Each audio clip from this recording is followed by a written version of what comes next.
Discuss करेंगे dark reaction. ठीक है, डार्क रिएक्शन को हम क्या कहते हैं? CO2 fixation. CO2 फिक्सेशन क्यों बोलते हैं हम?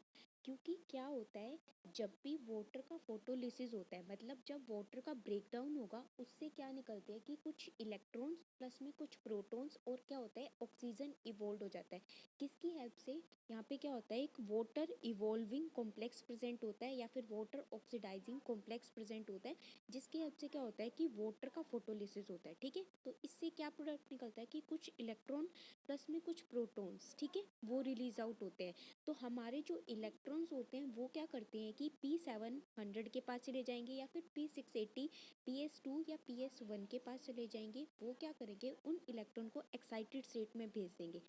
जैसे ही एक्साइटेड स्टेट्स के अंदर जाते हैं इलेक्ट्रॉन, तो उससे किसकी फॉर्मेशन होती है?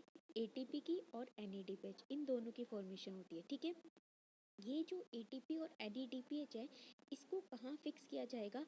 इसको डार्क रिएक्शन में फिक्स किया जाएगा। ठीक है, अब जो हमारे पास नीचे प्रोटॉन्स बचते हैं, जैसे कि वो प्रोटॉन्स, ऐसे प्रोटॉन जो स्ट्रोमा से ल्यूमन की तरफ आए हैं, मतलब स्ट्रोमा से ल्यूमन की तरफ क्या चीज़ आती है, वहाँ पे क्या बनता है, एक इलेक्ट्रॉन पोटेंशियल ग्रेडियंट बनता है। ठीक है, और जब भी इलेक्ट्रॉन ल्यूमन से स्ट्रोमा की तरफ जाएंगे, तब क्या होता है, ATP की सिंथेसिस होती है। किसकी हेल्प से होगी? ATP सिंथेटेज एंजाइम की हेल्प से होगी। ठीक है, तो जो ये इलेक्ट्रॉन का ट्रांसपोर्ट हो रहा है प्लस में जो प्रोटॉन का ट्रांसपोर्ट हो रहा है, ये किसकी हेल्प से होता है? ये ATP, मतलब जो इलेक्ट्रॉन और प्रोटॉन इनका ट्रांसपोर्ट हो रहा है, इससे किसकी फॉर्मेशन होती है? ATP की फॉर्मेशन होती है और NADPH की फॉर्मेशन होती है।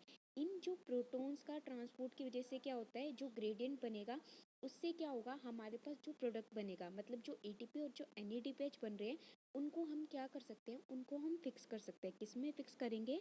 हम उन्हें डार्क रिएक्शन में फिक्स कर सकते हैं। ठीक है, तो डार्क रिएक्शन में सबसे पहले मेन फिक्सेशन किसका होता है? CO2 का होता है।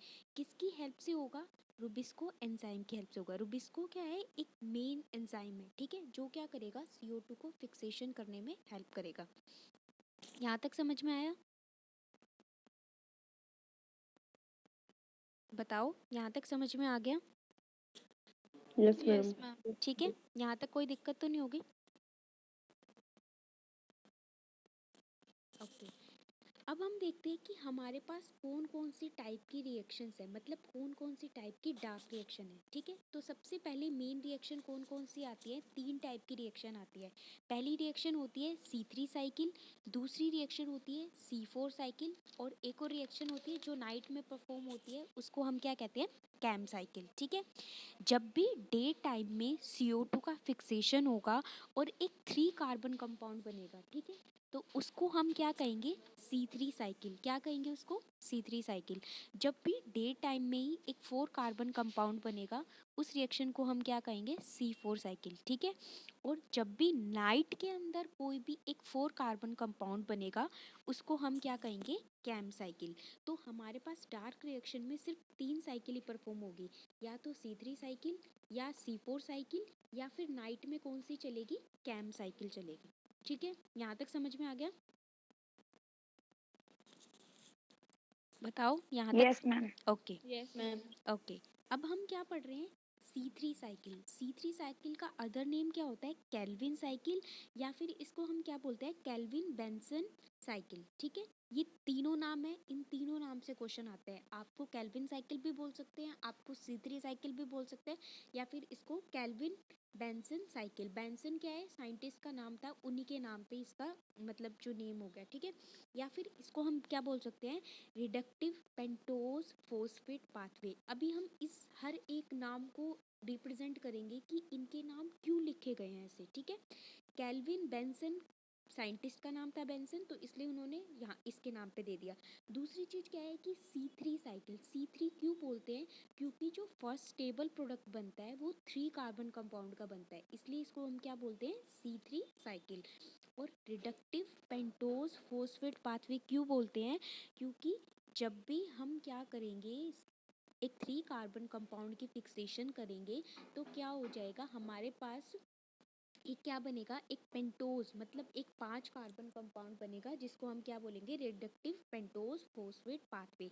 इसको हम साइकिल में अच्छे से देखेंगे, इसलिए अभी फिक्र मत करना। ठीक है, तो अभी मैंने आपको जस्ट इतना बता दिया कि एक 5 कार्बन कंपाउंड बनेगा जिसको हम क्या बोलेंगे, पेंटोज फोस्फेट। ठीक है, अब सबसे पहले इनके लिए क्या होता है कि जब भी C3 साइकिल परफॉर्म होती है तो उसके लिए कुछ ना कुछ रिक्वायरमेंट होती है। जैसे अगर हमें कोई भी डिश बनानी है तो उसके लिए कोई ना कोई हमें रिक्वायरमेंट की ज़रूरत होती है कि जैसे हमें सोल्ट चाहिए, तो ऐसे ही C3 साइकिल को परफॉर्म करने के लिए कुछ ना कुछ कंडीशंस की रिक्वायरमेंट होती है। वो कंडीशन क्या होगी, टेम्परेचर कैसा होना चाहिए, ऑप्टिमम। ऑप्टिमम टेम्परेचर मतलब ना ज़्यादा हाई ना ज़्यादा लो, तो टेम्परेचर कैसा होना चाहिए, ऑप्टिमम। और CO2 का लेवल कैसा होना चाहिए, हाई होना चाहिए। ठीक है, CO2 का लेवल हाई होगा तो जो रूबिस्को एंजाइम है उसके पास कैसी एक्टिविटी आएगी, कार्बोक्सिलेशन एक्टिविटी। ठीक है, मतलब वो किसको फिक्स करेगा, CO2 को फिक्स करेगा। ठीक है, और जो वाटर मतलब जो वाटर का फोटोलिसिस है वो भी क्या होना चाहिए, हाई होना चाहिए। अगर वाटर का फोटोलिसिस होगा तो उससे क्या बनेगा, उससे ATP बनेंगे और NADPH बनेंगे, और उनको कहाँ फिक्स किया जाएगा, उनको डार्क रिएक्शन में फिक्स किया जाएगा। यहाँ तक समझ में आया? Yes, ma'am.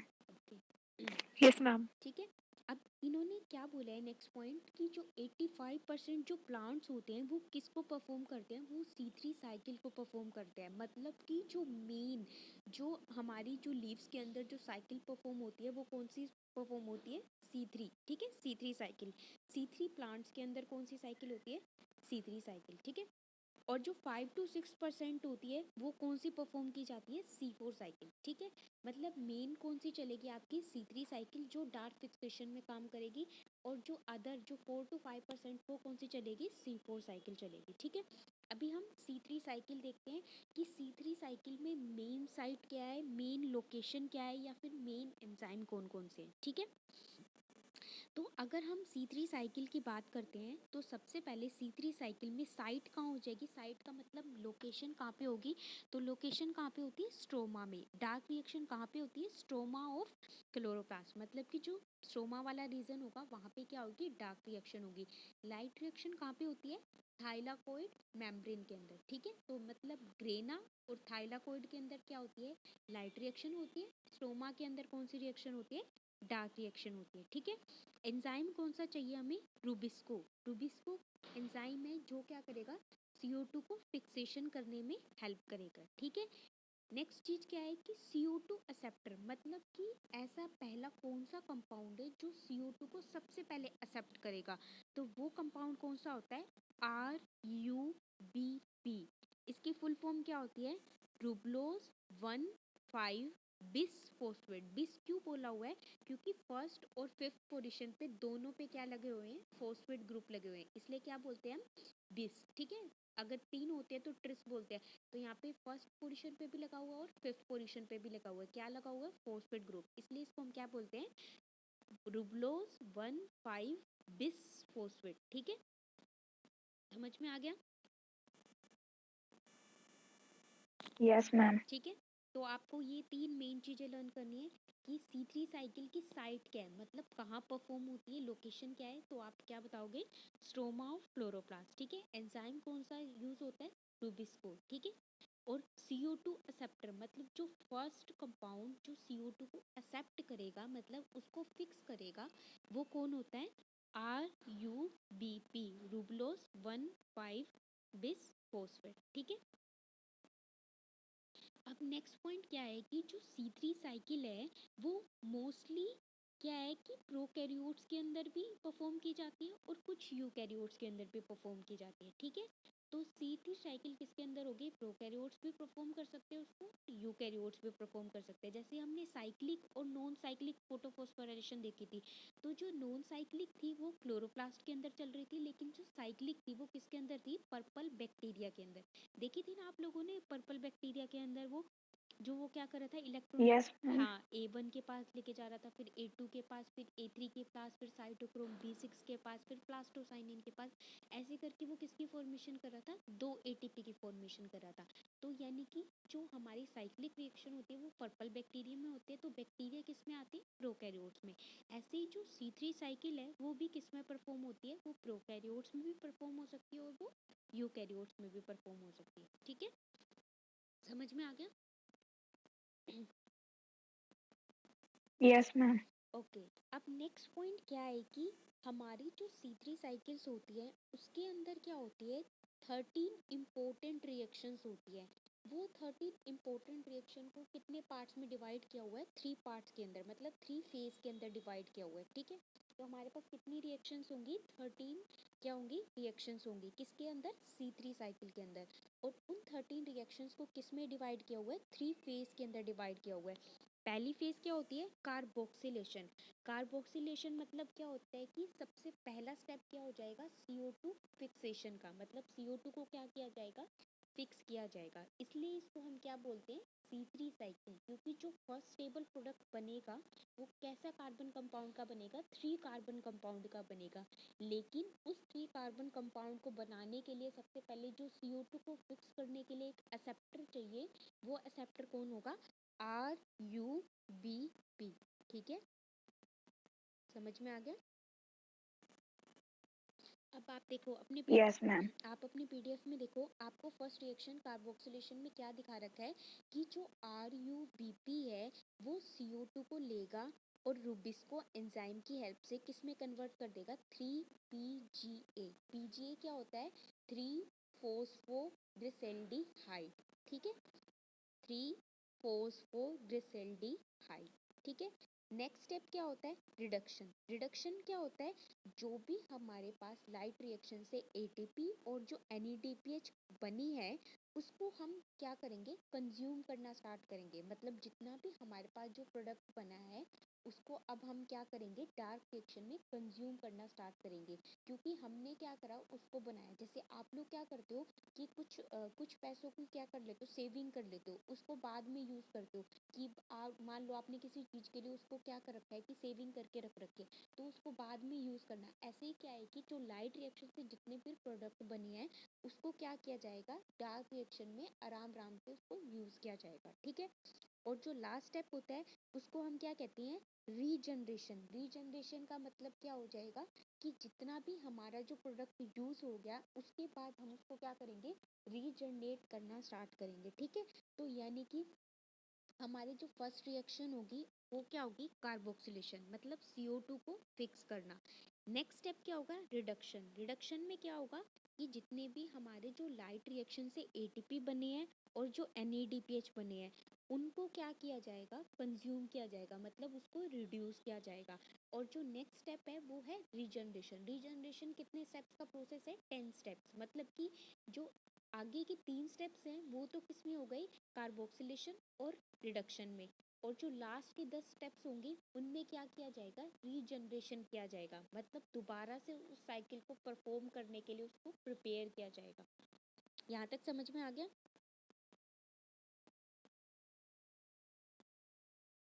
बताओ यहाँ तक समझ में आ गया। Yes ma'am. कोई पॉइंट में कोई दिक्कत हो आपको, बताओ। No ma'am. ठीक है, अब ना अपनी है ना जो C3 साइकिल है वो ओपन कर लो अच्छे से, और ध्यान से देखना, एक एक स्टेप्स को धीरे धीरे बताऊंगी ताकि आपको समझ में आ जाए। ठीक है, अपनी साइकिल को ओपन कर लिया। Yes, ma'am. ओके, हम लोगों ने सबसे पहले C3 साइकिल परफॉर्म करने से पहले हमने रिक्वायरमेंट में क्या देखा कि हमें क्या चाहिए, एक RUBP चाहिए। RUBP क्या है, क्या करता है, CO2 एक्सेप्टर का काम करता है। CO2 एक्सेप्टर का मतलब CO2 को क्या करेगा, एक्सेप्ट करेगा और उसको क्या करेगा, फिक्स करेगा। ठीक है, तो जो हमारा RUBP है, ठीक है, वो कैसे कार्बन का कंपाउंड है, 5 कार्बन कंपाउंड है। कैसे कार्बन का कंपाउंड है, 5 कार्बन कंपाउंड है। उसको क्या किया जाएगा, फिक्स किया जाएगा। ठीक है, तो यहाँ पे किसकी हेल्प से फिक्स करेंगे उसको, रूबिस को एंजाइम की हेल्प से फिक्स करेंगे। और रिएक्शन कहाँ परफॉर्म होगी, स्टोमा के अंदर। ठीक है, रिएक्शन कहाँ पे परफॉर्म होगी, स्टोमा के अंदर। तो जब भी हम उसको फिक्स करते हैं तो बीच में एक इंटरमीडिएट कंपाउंड बनता है। वो इंटरमीडिएट कंपाउंड कौन सा होता है, 2 कार्बोक्सी 3 कीटो एरिबिनोस 1,5 बिसफोस्फेट। ये एक ऐसा कंपाउंड है जो टेम्परेरी बनता है और फटाफट क्या हो जाता है, डैमेज हो जाता है। मतलब टेम्परेरी बनेगा और फर्दर क्या होगा, डैमेज हो जाएगा या फिर क्या हो जाएगा, रीजनरेट हो जाएगा। तो ये सिर्फ थोड़े टाइम के लिए बनता है। ये क्या करेगा, RUBP को फटाफट पहले इलेक्ट्रॉन को एक्सेप्ट करेगा, मतलब RUBP ने CO2 को एक्सेप्ट किया और एक क्या बनाएगा, एक अनस्टेबल कंपाउंड बनाता है। उस अनस्टेबल कंपाउंड का नाम क्या होता है, 2 कार्बोक्सी 3 कीटो एरेबिनोज 1,5 बिसफोस्फेट। ठीक है, ये टेम्परेरी बनता है और दोबारा क्या हो जाता है, उसके बाद दोबारा अनस्टेबल हो जाता है, मतलब बनेगा और डीजनरेट हो जाएगा फटाफट। उसके बाद क्या होता है, हमारे पास वो क्या करेगा, 6 वाटर मॉलिक्यूल्स को एक्सेप्ट करेगा और वो किस में कन्वर्ट कर देगा, 3 फोस्फोग्लिसरिक एसिड या फिर 3 फोस्फो डिसल्डिहाइड 3 पीजीए बोला था ना मैंने आपको। तो क्या बनेगा आपके पास 3 फोस्फोग्लिसरिक एसिड। ठीक है, ये कैसा कंपाउंड है, 3 कार्बन कंपाउंड है। तो इस साइकिल का नाम क्या हो गया, C3 साइकिल, क्योंकि जो ये क्या है, जो 3 फोस्फोग्लिसरिक एसिड है, ये एक फर्स्ट स्टेबल प्रोडक्ट है। फर्स्ट स्टेबल प्रोडक्ट किसका है, C3 साइकिल का। मतलब कि जो हमारा CO2 को फिक्स करते हैं, तो पहला जो स्टेबल प्रोडक्ट बनता है वो ये 3 कार्बन कंपाउंड बनता है, 3 फोस्फोग्लिसरिक एसिड। ठीक है, समझ में आ गया, बताओ, समझ में आ गया। Yes,